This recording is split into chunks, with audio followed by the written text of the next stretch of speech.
Welcome back to the Authority X Factor. I'm your host, Kelly Schuknecht. In my book, Unlocking Your Authority X Factor, I talk about how the world doesn't need more content. It needs more human connection and lived experience. Our guest today is a master at weaving his personal values into his professional brand to create exactly that kind of connection. Ben Cash is the co founder and CEO of Reason One, a digital agency and certified B Corp. But Ben isn't just running a company, he's a champion of the B Corp movement, seeking to transform the global economy to benefit all people and the planet. While many in the tech world stay behind their services, Ben has stepped into the spotlight as a category leading authority in digital transformation and web accessibility for healthcare and nonprofits. He even hosts his own podcast, For the Better, where he amplifies the stories of those affecting real change. Today, we're going to talk about how Ben transitioned from being a service provider to a mission driven thought leader, why he chose to lead with magic and relationship rather than just goods and services. And of course, we'll uncover his authority X factor. So, Ben, welcome. Well, thanks. Gosh, that sounded impressive. Like, okay, I'd hire me. Well, my authority X factor is helping people shape their stories, right? So, Yeah, yeah, that's how we're going amazing. to start out. Well, so first, because you're one of the first episodes, I want to back up and talk through the authority X factor and what that means. So the way that I describe that is it's the unique intersection of your career path, your lived experience, and specific skills that make you the go-to person for a particular problem. That said, Ben, how would you describe your authority X factor? Gosh, I think it sort of is. It's been a long journey to get there, right? I don't think anybody. I don't think there was like a I want to be that or do that and like put the cape on and like there you go. I think it's a journey, right? You're moving in a direction, you pay attention, you connect dots, and it sort of reveals itself a little bit. And I think that's kind of my journey. Um, of that intro of I was to sort of pick out some things I think where this Yeah. resonates for me. It's I am having to as CEO, and all right, let me take a step back. So, I have a bachelor's, master's, half a doctorate in trombone, right? I don't have Yeah. a degree in business or any of this sort of stuff, right? So I've been figuring all this stuff out. And so, when I became a CEO and started a business, it was there's a bit of imposter syndrome and what am I doing and how do I grow this business? Um, and I think, you know, when the agency world, especially in recent years, got more competitive, harder and harder to get ideal clients, harder to grow, right? To differentiate. I realized that we really need to specialize. And we had dabbled in that a bit and had a couple of different verticals and things. And so, when I realized this journey was about building true expertise in a business. And to do that, I had to become an expert in that thing so I could lead the charge, right? And and so now what I try to do is lead the expertise growth of the agency. Um, and I like to say turn this expertise flywheel, as it were, so that everything that we're doing, everything our team is doing, everything we're investing in, the clients that we take on, the work that we do is all turning that wheel to just increase our depth of expertise and the value that we bring to the clients that we serve. So that's where I've felt a little bit less like an imposter, right? Because I know the subject matter, and I'm leading it, and I'm connecting dots for our team and for our clients. But ultimately, I'm trying to build a team of people who are excited about expertise and creating value and all those kind of things. So, anyway, does that Yeah. I think so the way you described it, it's almost like there's authority X factor on different levels. It's yours as a leader and your company's as a leading provider in the healthcare space. yeah. You're helping your team members kind of hone in on their own expertise in that area so that your company stands stronger. So I like how, you kind of created some different layers to that. Yeah. Uh, I wanna go back to, so you and I have a little bit of history. We we were at a bureau owner camp last year in Portugal, and if you remember, my son was with me, my now 17-year-old son, and he was going around asking everyone if they had a marketing degree and if they were using it, right? And so we had talked about your Yeah. trombone degree because that had Yeah. come up as, like he's trying to get his head around this, like, Yeah. do I need to go to college, But anyways, that's a side note conversation. But Yeah. the reality is a lot of us go down a path and we find ourselves maybe 10, 20 years into our career going, huh, like I Yeah. ended up in a totally different place from where I started or where I thought I was going, right? And so you studied music and then ended up creating an agency and then and then Yeah. specializing in healthcare, right? Um, so I think that is, I think that's very normal. It feels, but it does lead to that imposter syndrome. I didn't study this. I wasn't. Yeah. It does, and, I think, it's it's funny, I have conversations with people about being an entrepreneur. I've only started one business. So it's not like I'm sort of serial business creator, entrepreneur, and I'm on my 12th company and, whatever. But I do think for me, entrepreneurship means reinvention, right? And it was even that reinvention of myself going from music into digital. And I think at different stages of my career, when I start to feel that, like, gosh, am I really producing any value here? Am I really, what am I doing for the people around me? Uh, you know, I have to sort of question, okay, what's the next thing? What's the, um, in those moments, change is a good thing. And I think, I was feeling the same way a number of years ago when you know, we had a lot of things that were sort of that made us feel like we were purpose driven and moving in the right direction. We become a B Corp, right, which is a framework of accountability to use your business as a force for good. Um, and we were serving nonprofits and healthcare and associations, and we were. It was this sort of sense of, how do I say? We thought we were, like, really purpose driven and awesome and focused in on this vertical, or like in a niche agency, but we were like everybody else, right? And I think it was more about feeling good, and than it was, really narrowing in, really being Mm, an expert. And so that, I think, to your earlier question about, like, um, the different levels, I felt like I couldn't lead a team to become experts if I didn't do it myself, right? Sort of lead by example. And so, um, I had to, and also we were still delivering work with other industries and other types of things. And so yeah. myself, and a few others, marketing director and whatnot, were out there sort of dressing for the job we want, learning the craft, learning the industry, learning the pain points, building relationships. And now we have our team members doing that. And we've fully transformed into this industry, and we're building expertise at a much faster pace. But I had to sort of take that risk myself personally and go out there.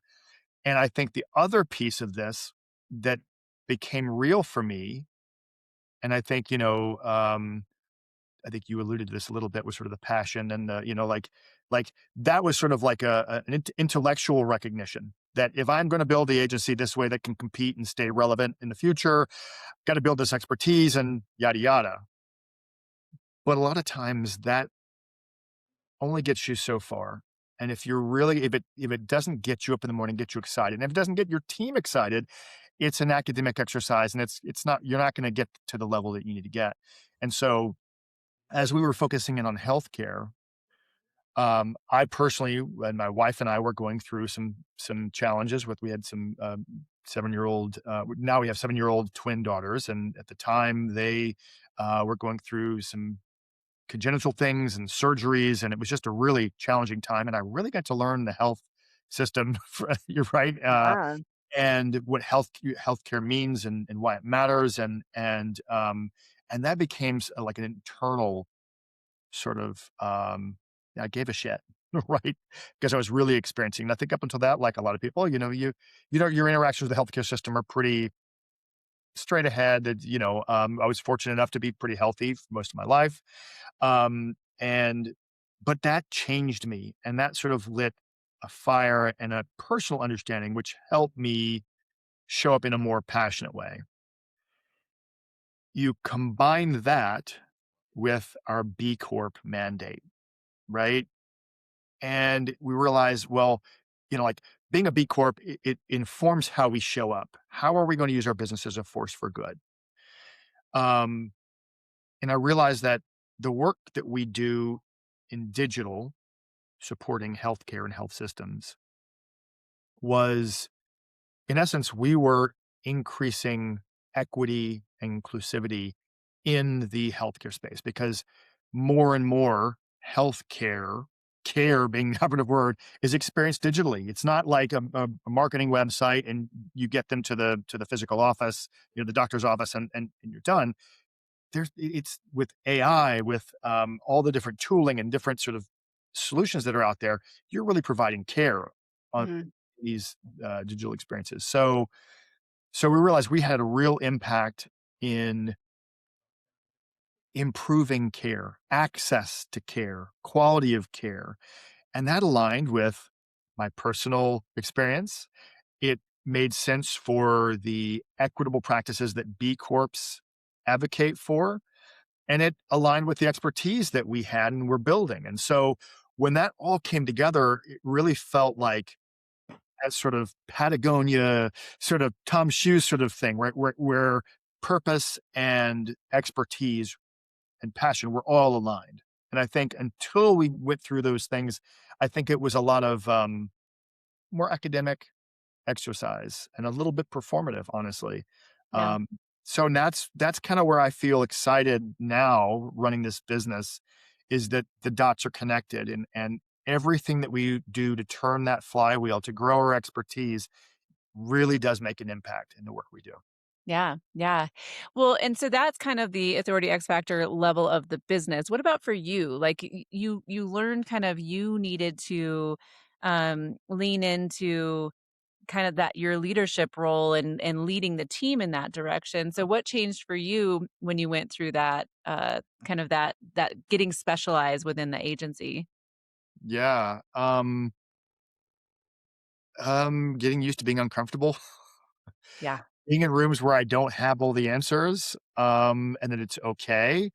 Um, I as a leader, I have so much uh, room to grow. I mean, I still, I'm, I think I need to grow in lifting others up to take the mantle. I think in the years where I was really trying to sort of push hard to drive the business in a direction, I kind of had to sort of, um, you know, work hard to push things through and to kind of, drive it. And now everybody's on board.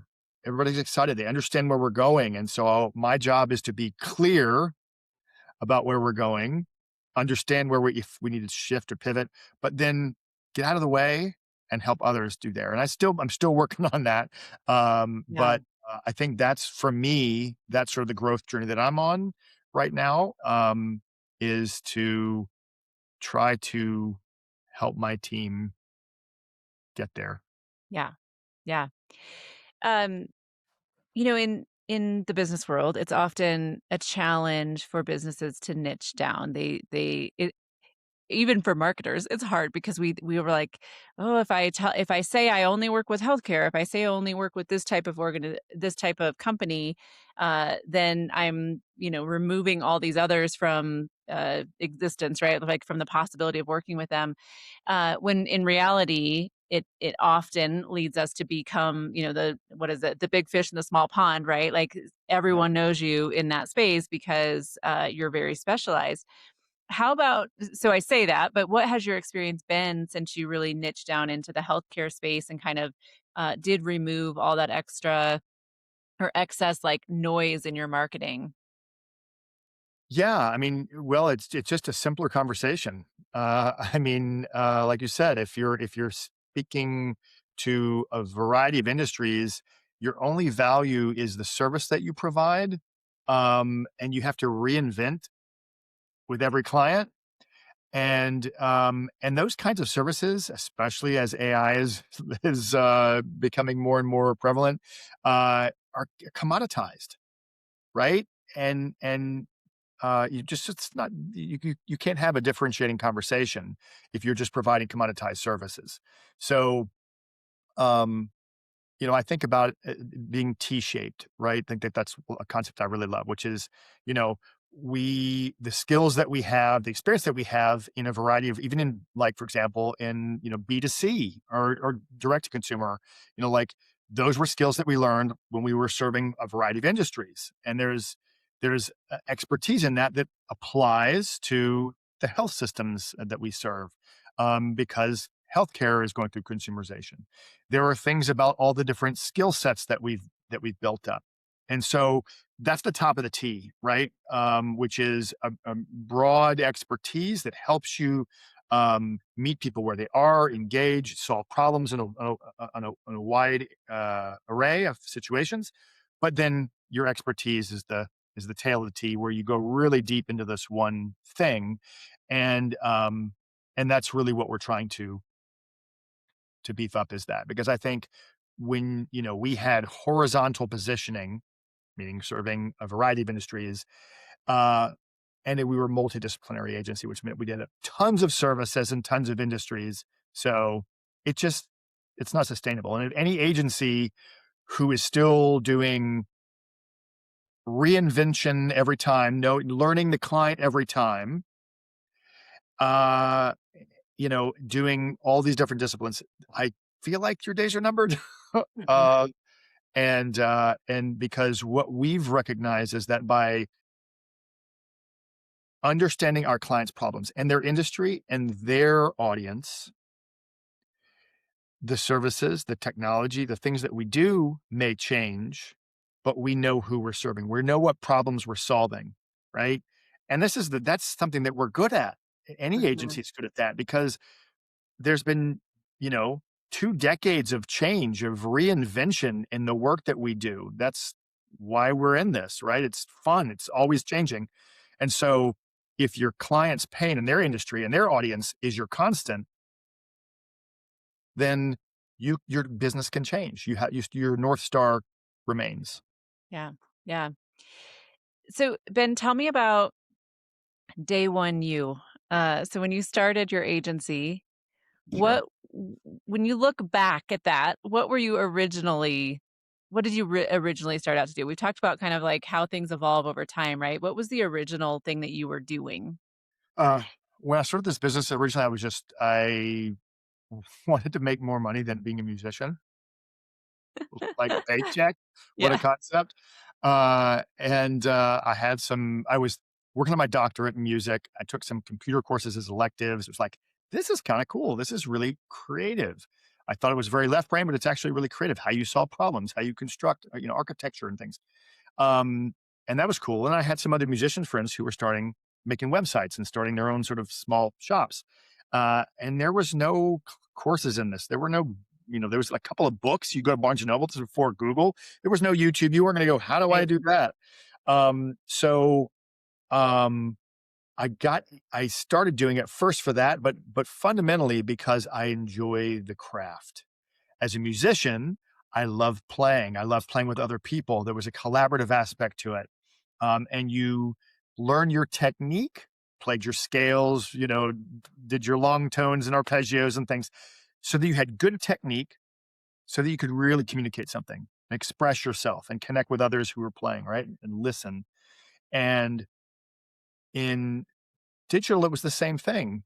I learned that, I wanted to communicate something. And so I learned the coding and the software and the things to communicate that thing, to express that thing, to design that thing, and not the other way around. and also to collaborate with others because as the business grew, I had to hire people and take off some hats and this kind of complex work is all about collaboration. So I think I got into it for a better paycheck, but ultimately I saw the parallels between music and digital, and so I really just enjoyed doing the work. That was the fun thing. Like I enjoyed playing the trombone. I enjoyed making websites. Um, like I said at the beginning, that changed. Had to reinvent a couple of times, um, but I just loved the work. Yeah, yeah. Well, and so you went from being the person who was building websites to now being the person who oversees a team that's building Yeah, websites, right? Um, so couple questions around that. So like that sure. what's that transition like going from being the person doing the work to the person that's Yeah. overseeing the people doing the work? Yeah, that was, yeah, working, well, that I think that was sort of like a middle phase, right? Where you're bringing a lot of people and because you're T-shaped, you can interact with different people and you can kind of like set everybody towards a vision for the work, right? And that's the work was still the project because it's like, how does the work get better and how do we do it together and me setting the North Star. At a certain point, I could no longer run the business and grow the business and focus on the work. So that North Star, my focus turned to working on the business. That was my project instead of in the business. Um, and that actually, oddly enough, that shift for me came around 2016 when I Okay. went to my first Bureau of Digital that we where we met. Um, because that's when I saw that there were other people trying to, build a business, build something bigger than themselves, who um, uh, cared about it being better and not just a lifestyle business. And that was a wake up moment for me where I set a vision. We had quarterly, reviews. We put the EOS operating system in place. We had all these things. We were sort of like I had to grow up a bit. And at Yeah. that point, it really took my focus into running the business, not running projects. Yeah. Yeah. So, Now if you could we talked about that kind of evolution of the business and you started out one way, right? And now you're kind of in a different place doing a different role. right. If you could go back and talk to your day one version of you, that early, those first few years, Yeah. you could tell yourself something about like getting visible, the visibility piece of growing your business. What would you tell yourself? I think is the first thing I would say is, man, raise your prices. The work you're doing is good. It's valuable. It's differentiating, and you were underselling yourself. I think where with the market I started my business in was a smaller market. And granted, I was sort of I think dialed into those things, but as the business grew and our footprint expanded, we were serving clients across the country, and now we serve clients across the continent. Yeah. And I think I was underselling the quality of our work and the value that it provided, and I think that resulted in much slower growth. If that was your question about growth and how would we grow, that's the first thing I would say. Yeah. Yeah. Well, it's such a challenge, the pricing thing, right? You have to earn it somewhat. I mean, but maybe you let it go too long before you, started raising your prices, but, because I'm a newer business and I struggle with that a lot. Well, I think it's not just like, hey, I want to, rip off the clients. It's not that, right? It is um if you're good at what you do and it's better than what's out there and you're really differentiating, the price indicates the value. Yeah. And Yep. increasing the cost, besides more profit, obviously, it allows you to hire better people, Yeah. higher salaries. It allows you to invest in research and development to build your skills, to grow your expertise, right? And I think that that's that early wheel, that flywheel, right? And if you're just sort of like, if you're lowest common denominator or the race to the bottom, as I think was an early instinct for a lot of people starting businesses who didn't understand business. Well, gosh, if I'm going to win this job because I need this job, I'll be cheaper than them, as opposed to I'm going to make my work better. I'm going to charge accordingly, and I'm going to, you know, build a relationship, build trust with that client. Like that was, I think, someone without a business degree uh, understanding that. Now we've Yeah. gotten there, I think, over the years, and our yeah, if I could tell my early self, like these are the size projects and the scope of engagements that you're working on now, and the size of the problems you're solving, I'd be like, wow, I wouldn't have seen that coming. So Yeah. Yeah. Well, that might have been the pep talk I needed today, Ben. So thank you for that. yeah, Well, so tell us how people can connect with you and learn more about what Reason One does and just to find you online. you can go to our website, reasononeinc.com. You can go to Pod for the Better. I think that's the URL.com. We have a podcast there. Sign up to be a guest. You can also find me on LinkedIn. That's where I am. I think it's like LinkedIn, whatever.com/ the Ben Cash, I think is my handle there. That's where I spend the most of my time, just connecting with the community that we serve. And also, if you're ever going to a healthcare conference, you might see me there. Nice, nice. Well, we'll put all of those links in the show notes, Ben.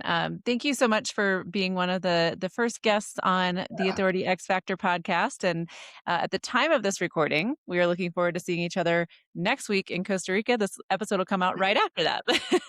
amazing. Can't wait. Looking forward to it. Thanks, Ben. Cheers. Thanks for watching. My book, Unlocking Your Authority X Factor, is now available on Amazon. Don't forget to like, subscribe, and share. See you next week.